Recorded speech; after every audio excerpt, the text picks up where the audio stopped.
suami menganiaya istrinya. Gara-garanya apa? Ketahuan selingkuh. Biasanya orang kalau salah, ketahuan salah, orang yang salah. Tapi malah udah edan, saudara. Sehingga saya juga nggak tahu piye caranya gitu. Apa mungkin ya saya belum memperhatikan beritanya dengan jelas ya. Kok bisa ada videonya? Apakah di rumahnya itu ada CCTV? Tapi kok masuk CCTV dipasang di kamar? Nah, nek ada ya. Kita nanti di Semarang ya. Kamar kami di Semarang itu, kami pernah 2 kali nginep itu kamarnya sengaja ada CCTV-nya. Tapi kalau di Semarang itu ditutup ya, karena bukan untuk melihat papinya sama omnya, papinya sama tantenya ya. Lalu di Jakarta juga saudara dikasih CCTV kamar karena yang tidur di situ biasanya orang tua. Jadi untuk melihat kalau membutuhkan pertolongan secara mendadak ya. Jadi anaknya memang berada. Tapi ini kan bukan kamar orang tua saudara. Ini juga bukan kamar, ini kamar pribadi. Mosok nganggo CCTV, lah saya nggak tahu. Maksudnya kamu. Ini yang terjadi saudara, sampai kasusnya viral, sampai bocah bayi ketandian saudara. Ada yang gaya ya, bocah bayi yang kecil loh yo. Ada yang lebih gede. Lebih gede ya, anaknya lebih gede kena juga memang. Tapi yang bayinya tuh ketandian. Nah, kenapa saudara? Dari yang dianiaya sudah wis kebaca kok digebuki kok rasa melayu. Ini sebuah tekanan. Tapi bagi yang menganiaya juga ada tekanan saudara. Apa tekanannya? Konangan. Salah konangan. Wah, itu merasa tertuduh toh. Ya piye caranya menghindar dari ketertuduhan itu? Itu cara membela dirinya dengan seperti itu. Walaupun akhirnya bukan tidak ketahuan, tapi tambah ketok seluruh dunia. Ya karena akhirnya ditangkap polisi, masuk jadi tahanan. Nah, saya mau katakan begini saudara, hidup ini ada banyak tekanan yang kadang-kala kita tidak bisa menghindarinya. Betul? Betul? Apalagi saudara, itu baru masalah. Apalagi ketika kita menghadapi yang namanya dosa. Ketika kita menghadapi yang namanya maut. Siapa yang bisa menghindarkan diri dari yang namanya maut, kematian? Ketika malaikat mungkin datang jemput, ayo kamu koyek mati, misalkan begitu saudara. Terus pamit, saya aku mau jalan-jalan dulu, karena harus berjalan-jalan rapopo aku tak mati. Bisa pamitan sih, izin minta waktu sebentar. Gak bisa saudara. Nah, siapa yang bisa melepaskan kita dari semua tekanan itu? Dengan upaya kita, dengan kekuatan kita, dengan kemampuan kita yang sangat terbatas ini, gak mungkin. Orang bakal iso. Itulah sebabnya saudara, firman Tuhan berkata, Roh yang memberi hidup. Jadi kita diberi bukan karena pemberian itu sebuah hal yang gratis, murahan, bukan. Tapi kita diberi karena kita tidak mampu membayar. Kita diberi karena kita tidak punya kekuatan untuk melakukannya sendiri. Kita diberi karena kita tidak punya kesanggupan untuk melunasi. Amin. Mahal saudara, terlalu mahal. Yuk buka 1 Korintus 15 ayat 45 tentang memberi hidup, roh yang memberi hidup. 1 Korintus 15 ayat 45. Ada yang bisa membacakan? 1 Korintus 15 ayat 45. Silakan yang sudah menemukan dan bisa membaca buat kita semua. 1 Korintus 15 ayat 45. Seperti ada tertulis, manusia pertama Adam menjadi makhluk yang hidup, tetapi Adam yang akhir menjadi roh yang menghidupkan. Ya. Manusia pertama Adam menjadi makhluk yang hidup karena nafas Tuhan diberikan. Tapi kita lihat, kita ingat, dan kita harus tahu Adam pertama jatuh dalam dosa. Karena Adam jatuh dalam dosa, semua manusia ada di bawah kekuasaan. Gak bisa keluar sendiri, gak bisa berjuang sendiri, gak bisa berupaya sendiri. Wah aku tak ini, wah aku tak itu, percuma. Saudara, kenapa di dunia ini ada banyak agama? Kenapa di dunia ini ada banyak keyakinan? Di dunia ini ada banyak kepercayaan. Kenapa? Itu bentuk usaha manusia yang ingin memperbaiki diri, ingin menggunakan, memakai. Kalau bahasa Jawa itu lebih kena ya. Agama itu apa toh? Ageman. Ageman itu tinggu. Ben ora ketok mudo. Nek mudo kan isin saudara. Ya. Ayo, coba saudara dapat kok kayak apa? Ngeyel kayak apa? Terus dikasih tahu, urus pakai ini. Wah, enggak aku nganggo kuwi terus moro mudo. Rawani lo. Bandel lo kayak apa saudara tetap rawani, mudo saudara. Kenapa? Malu. Iya toh? Nah. Tapi apakah dengan apa yang kita pakai tidak sesuai dengan apa yang ditetapkan itu? Benar? Halo? Halo? Kalau hari ini nggak ada yang salah, nggak bisa nyalain. Karena hari ini itu saya sudah umumkan kemarin itu dress code kita besok merah putih, nuansanya merah putih, nuansa merah putih loh ya.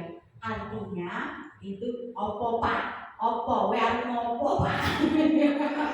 Kok wes ngene, aku mau pendetone ra nganggo merah putih. Mosok ben taun lambine ra ganti. 10 tahun dadi apa? Ngger 17 Agustus ini meneh, 17 Agustus. Lah fotone ora ketok lho, ora ganti-ganti ya. Makanya kemarin saya umumkan merah putih ya. Bebas dengan nuansa merah putih. Artinya apa? Merah putih itu menjadi dominasi. Ya. Boleh pakai apa saja dengan catatan ojo nganggo kaos oblong, ojo nganggo celana training. Ya cacilik ya wis lah. Cacilik oh ya enggak harus cacilik harus nganggo dasi ya. Ya jangan ya anak-anak beda. Tapi kita kan bukan cacilik. Ya toh? Kalau ketika ditetapkan itu saudara yang bukan pengurus dulu, yang pengurus saudara ya usah beragustus merah putih. Wes aku nang hijau wae. Ben ketok lain daripada yang lain. Ora aku nang hijau dhewe kan ketok dhewe lho aku hijau. Lalu saudara yakin datang dengan hijau itu kan yang penting aku ora mudo, ora isin. tapi saudara itu benar apa salah? Salah toh? Nah, artinya apa saudara? Yang namanya kesalahan, kesalahan. Yang namanya keliru, ya keliru. Kita nggak aja sudah, udah kita aku keliru ya, ada terus baru jadi itu. Tapi seringkali kan manusia nggak mau seperti itu, ya. Odo mbek bapak itu Adam yang pertama tadi saudara ya, ya sudah diberi hidup menjadi manusia yang hidup, tapi uripe karepe dewe. Ketika jatuh dalam dosa, Tuhan tanya, Adam, kamu di mana? Apa Tuhan nggak lihat saudara Adam di mana? Hah? Lihat toh. Ambok ditepuk baik, ini apa nih kene? Gitu. Kenapa Tuhan nggak gitu? Tuhan mau tanggung jawab. Ya. Sebenarnya Adam tinggal gampang jawab aja. Iya Tuhan. Akhirnya jawab memang, ya Tuhan, aku sembunyi daripadamu karena aku malu aku telanjang. Tuhan tanya, kok kamu telanjang? Apa kamu makan dari buah dari pohon pengetahuan baik dan jahat? Sebenarnya gampang kok. Jawabnya tinggal, iya Tuhan aku makan. Selesai. Tapi Adam berkata gitu? Enggak. Apa yang Adam bilang? Terlempur. Tuhan, perempuan yang kau berikan yang kau letakkan di sebelahku. Padahal Tuhan itu ketika memberikan perempuan itu, ya, kalau Pak Gembala khotbah, itu sebuah persembahan, diberi yang terbaik. Tapi nek wong lagi nesu saudara, elek. Ambek bojone sing paling tercinta, paling tersayang tau.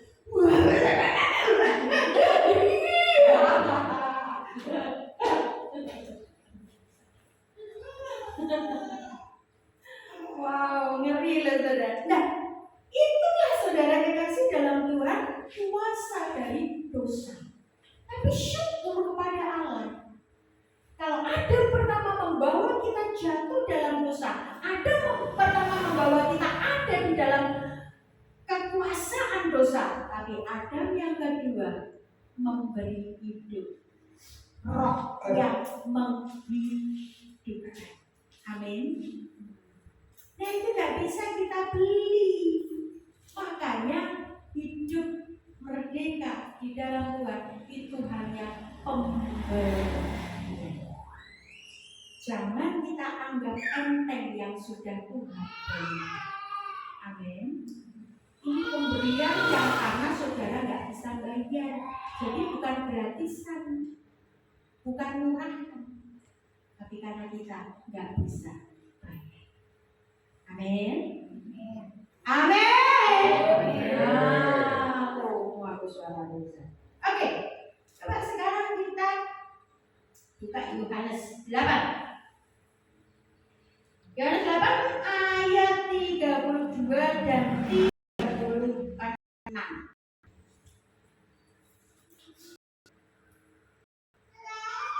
Jadi jelas ya di sini roh yang memberi hidup, karena kita nggak bisa beli, nggak bisa bayar, dan kuat berjuang sendiri, kita perlu pemberian dari Tuhan. Yohanes 8 ayat 32 dan ayat 36. Ada yang bisa baca? Silakan. Yuk ganti. Ada banyak manusia di sini. Yohanes 8 ayat yang ke-32 dan 36. Ya. Dan kamu akan mengetahui kebenaran, dan kebenaran itu akan memerdekakan kamu. Karena jadi apabila anak itu memerdekakan kamu, kamu pun benar-benar merdeka. Amin. Saudara lihat, perhatikan ini firman Tuhan. Jadi benar-benar kita nggak bisa merdeka sendiri. Merdeka kita itu pemberian. Ayat 32 tadi berkata, dan kamu akan mengetahui kebenaran. Yesus berkata kepada murid-muridnya, dan kamu akan mengetahui kebenaran. Kebenaran apa itu? Kebenaran Yesus Kristus. Bukan kebenaran yang lain. Dan kebenaran itu akan memerdekakan kamu. Di dalam Yesus ada kebenaran. Di dalam Yesus kita dimerdekakan. Di dalam Yesus itulah kita melihat, mengenal akan pribadi Allah yang seutuhnya. seutuhnya dan yang sepenuh-penuhnya. Bapak Ibu Saudaraku kekasih dalam Tuhan, ini kebenaran yang jelas gak bisa kita upayakan dengan kekuatan kita.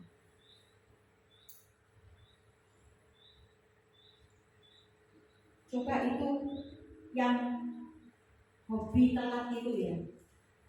Kenapa sih telat terus? Kan pasti banyak nanti jawabannya A, B, C, D, E, F, G, H, I, J, K, L, M, N, O, P, Q, Z. Kurangi apa mana ya Kak Z?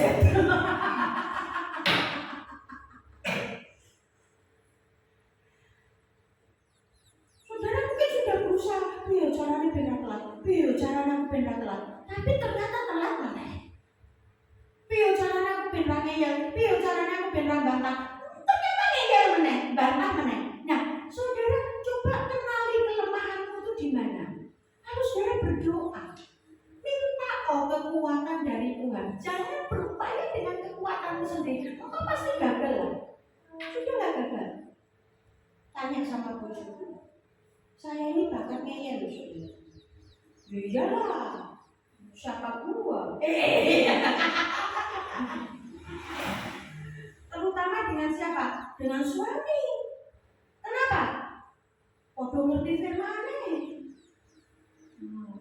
Nek ndak cocok, ya weh, wangi aku. Oh, aku ya roh, aku ya lebih. Lah, saya ngerti. Posisiku tuh istri. Ini suamiku. Tapi saya ngerti. Aku bilang meneh yo. Jadi orang tak jawab yo apa-apa wis bar. Sementara yang satu saudara nggak mau kok dijawab. Sisi itu kan jawab, sisi nggak mau dijawab saudara. Bayangno saudara. Tapi sekarang kami punya entek-entek aneh dulu saudara. Kenapa? Lapor ke Pak RT. Ada orang temen ngarep kono dan buka kono. Nah, itu tidak akan selesai begitu saja kalau kami masih mengandalkan kekuatan kami sendiri. Walaupun kami pendeta loh, apa Tuhan loh. Jangan pikir pendeta itu tidak punya kelemahan. Pendeta juga manusia. Kalau ada pendeta yang ngomong nggak pernah salah, saya bilang bohong. Kue ngapusi Tuhan, ngapusi awakmu dewe.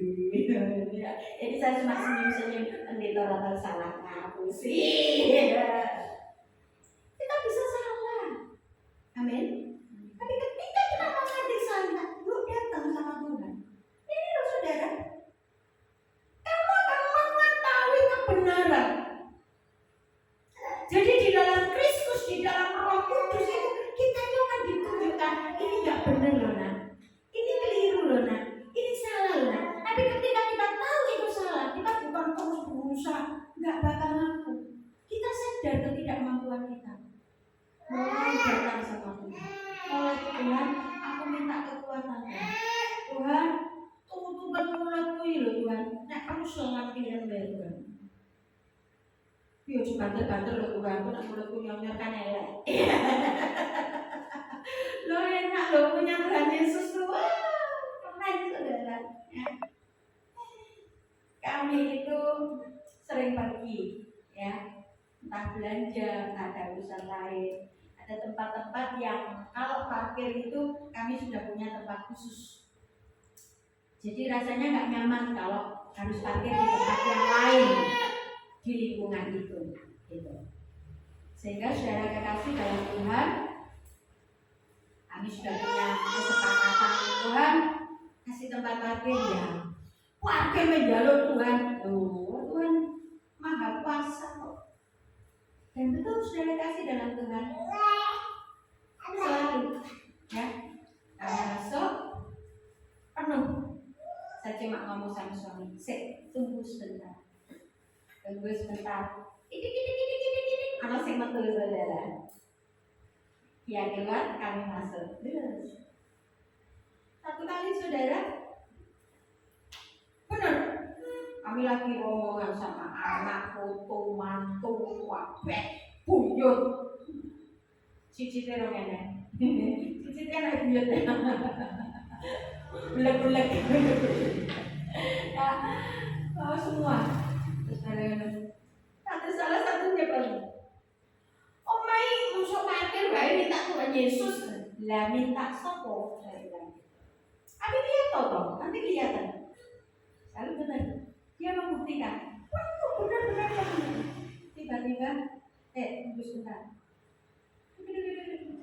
Oh iya.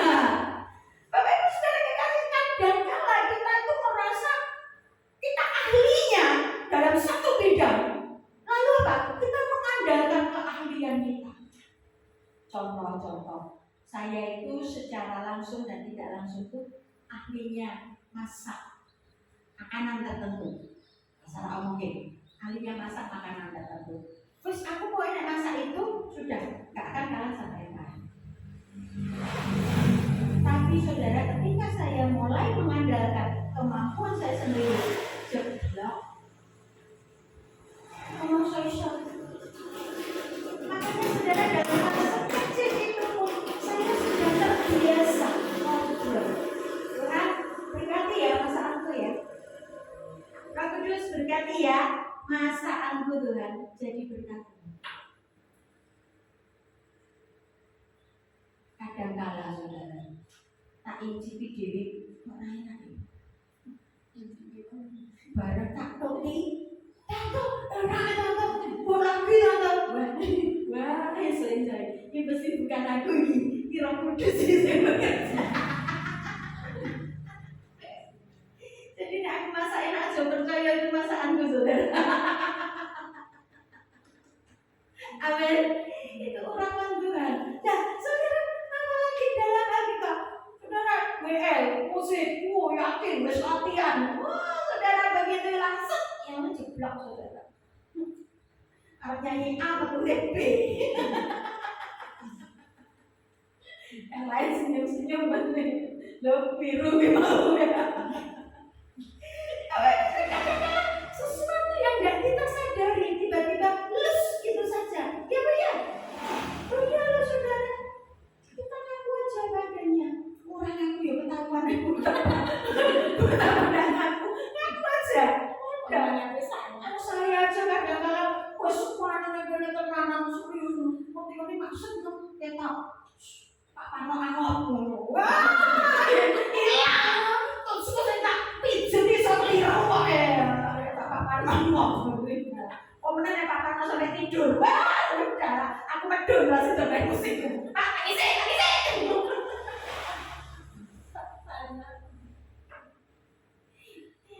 Pendetamu yang kayak ini langka loh saudara. Coba berikan ini sesuatu. Ya, jadi Bapak Ibu Saudara itu ya. Nah, artinya apa? 36. Jadi apabila anak itu memerdekakan kamu pun benar-benar merdeka. Jadi kemerdekaan kita benar-benar pemberian, benar-benar anugerah, benar-benar bukan usaha kita. Yang kita lakukan sekarang adalah mengisi hidup dalam kemerdekaan. Maju berjuang dengan kekuatanmu sendiri gagal pasti. Misi. Tanya sama yang pemberinya kemerdekaan. Tuhan yang harus apa ya? Tuhan ini piye ya? Tuhan aku mau ngomong apa ya? Jujur saudara, saya dikasih tugas khotbah itu. Nggak tahu duit bahan diri. Bahan banyak. Buku oke. Catatan punya. Tapi saya nggak pernah punya bahan sendiri. Saya mesti Tuhan. Terus aku ngomong apa Tuhan? Begitu Tuhan kasih takdir, keluar semua. Tapi saya berusaha sendiri lah, nggak sampai sungkir balik tau. Mulainya gelagapan. Akhirnya saya nggak mau berusaha sendiri. Ya, yuk lanjut.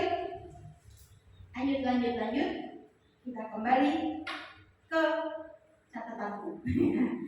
Oke, tidak usah tak kasih ayat lagi. Sekarang kita melihat Roma 7 ayat 25. Maksudnya ayat yang tentang memerdekakan tadi ya, telah memerdekakan. Nah, ini yang harus kita pahami. Ada dua bagian lagi dan kita selesai. Roma 7 ayat 25.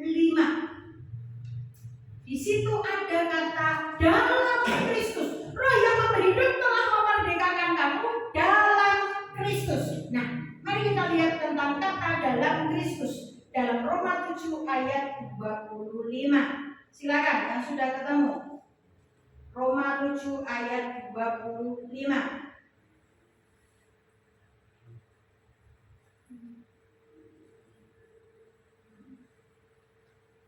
Ya. Ayo. Loh. Kok tunggu menunggu? Ayo. Sekian ini di doan. Roma 7 ayat 25. Syukur kepada Allah oleh Yesus Kristus Tuhan kita. Jadi dengan akal budiku aku melayani hukum Allah, tetapi dengan tubuh insan itu aku melayani hukum dosa. Ya, saudara, ini kalau dalam Alkitab elektronik ini dibagi dalam 2 ayat. Saya nggak tahu kalau di Alkitab cetakan itu 1 ayat atau 2 ayat. Berhenti sampai di kata kita, Tuhan kita. Ya.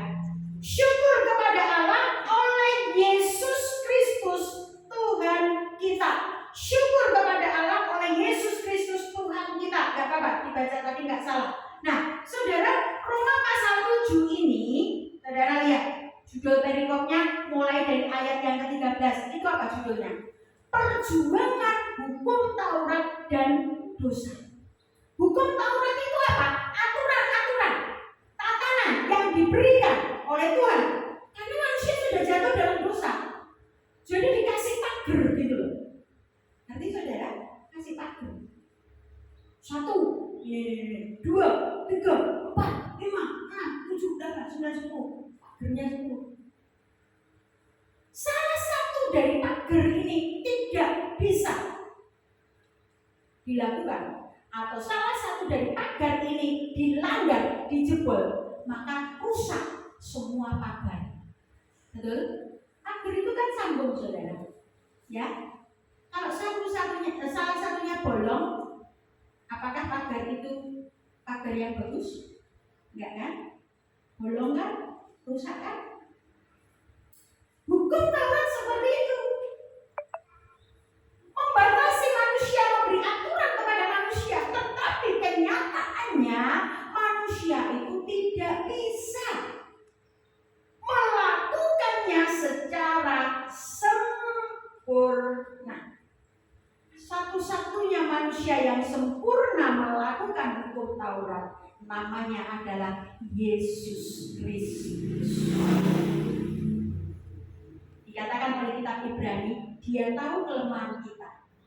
Dia merasakan kelemahan kita. Dia sama seperti kita yang mengalami semua kelemahan-kelemahan kita. Hanya dia tidak berbuat dosa. Pertanyaannya, ketika Yesus ini di dunia, dia memakai pakaian manusia, memakai daging, mengambil rupa seorang hamba menjadi sama dengan manusia. Pertanyaannya adalah, bisa berdosa atau tidak? Angkat tangan. Hadiah kedua bagi yang mau menerima.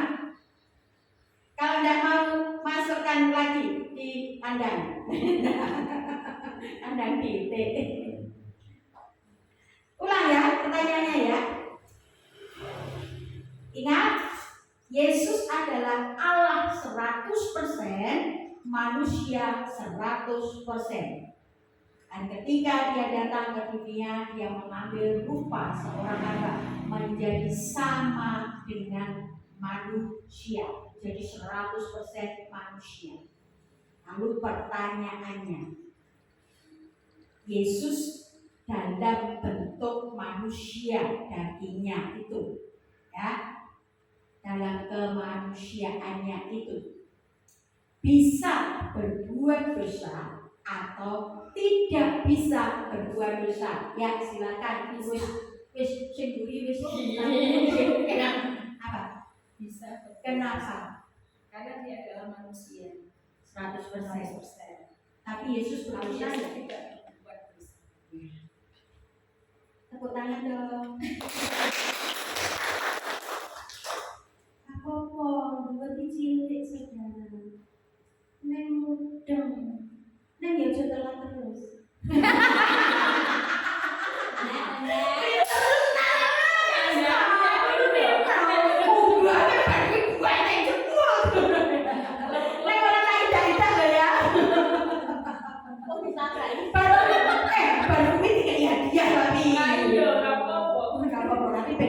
Dia berdoa kalau dia kasih mampukan Tuhan kalau berbagi Tuhan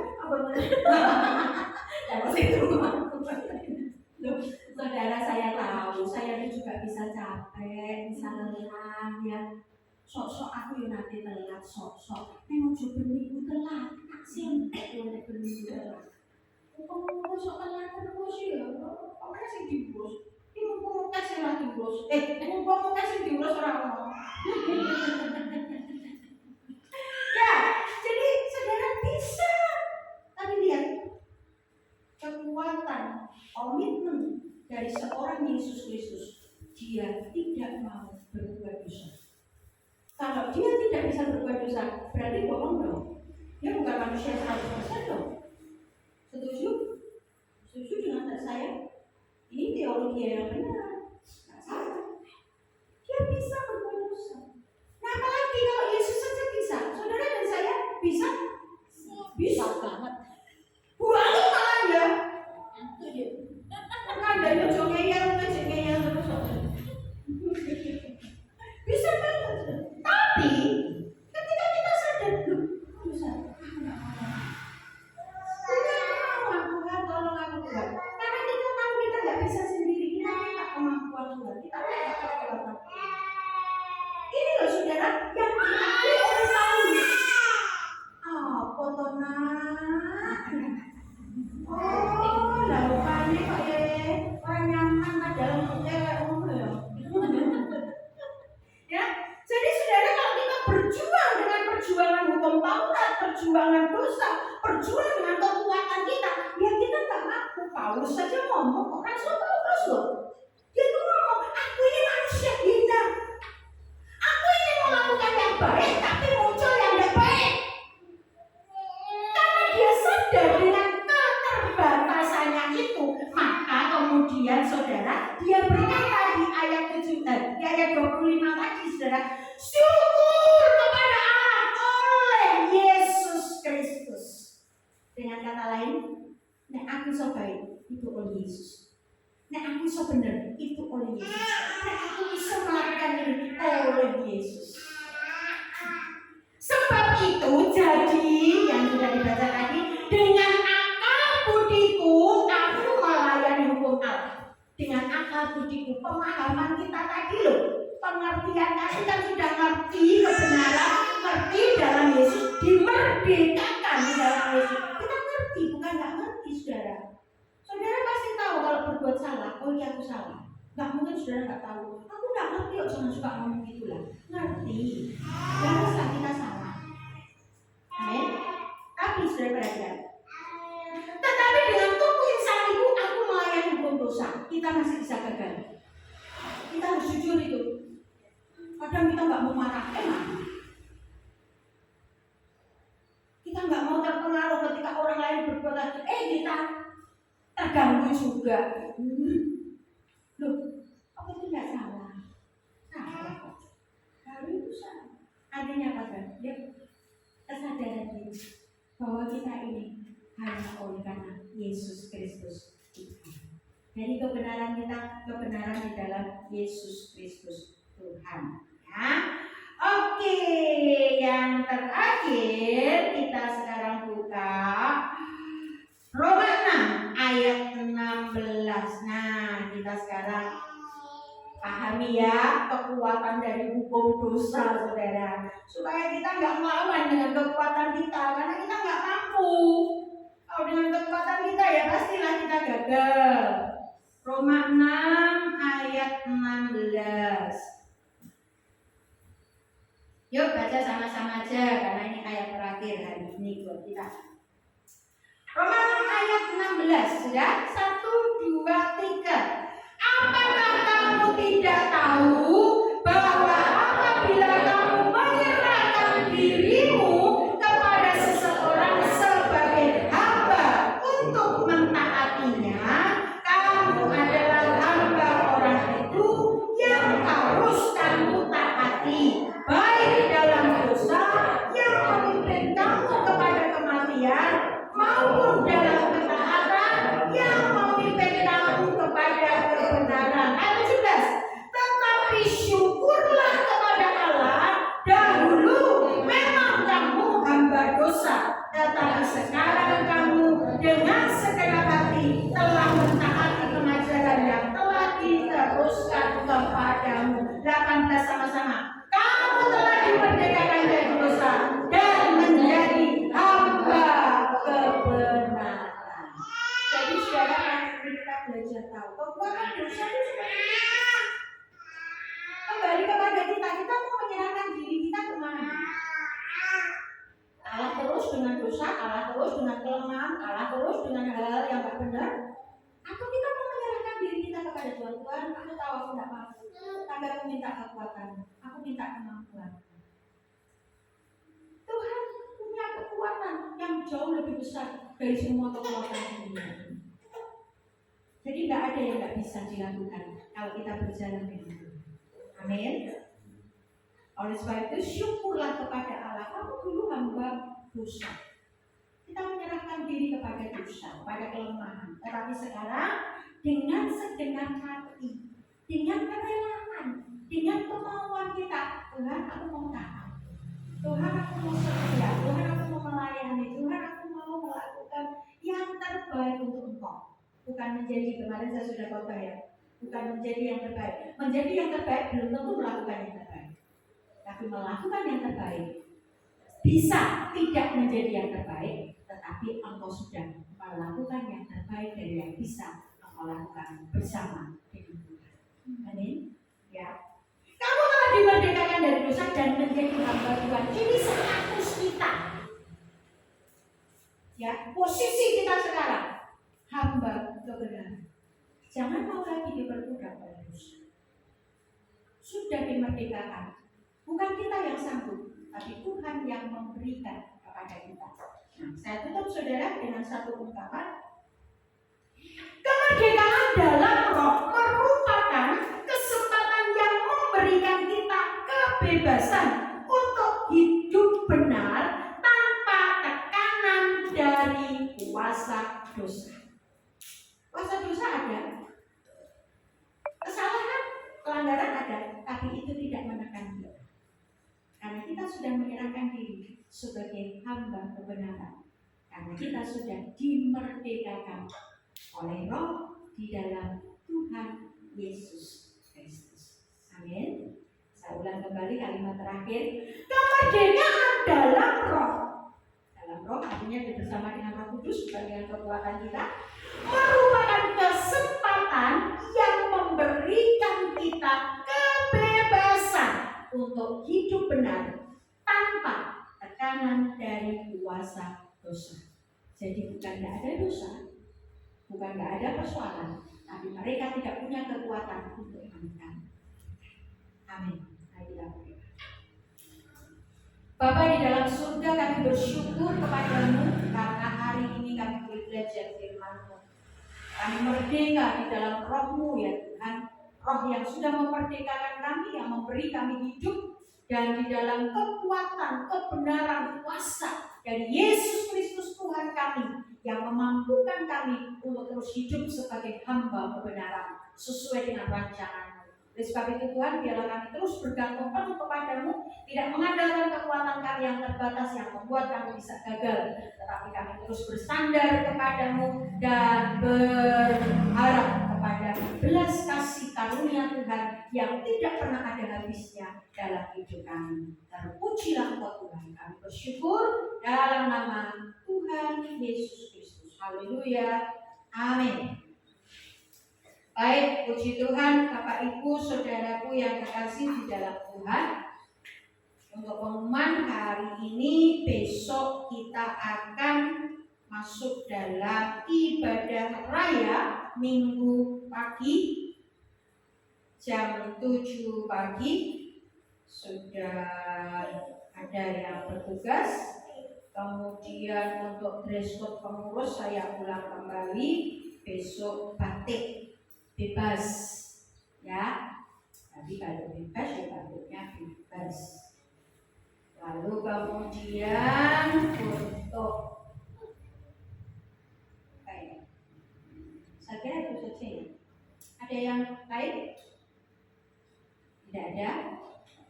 Oke, baik, kalau tidak ada, tadi saya utang 2 bagian yang belum dapat bersabarlah. Nanti yang akan datang mungkin ada muncul sesuatu yang membuat susah. Tapi kalau butuh tenang, kurang duit orang ngomong orang. Aku kurang duit piring tante, ngomong orang. Nah, ojo piringmu sing apik mbok simpen njaluk piring. Oh, haleluya, pendeta pinter ya. Gak apa-apa, penting urip saya. Ini pakai Tuhan. Haleluya, ini ngapa balik soalnya ya.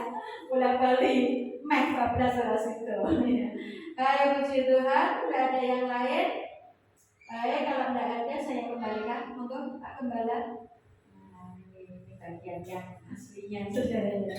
Yang tidak nyeleneh kalau ini.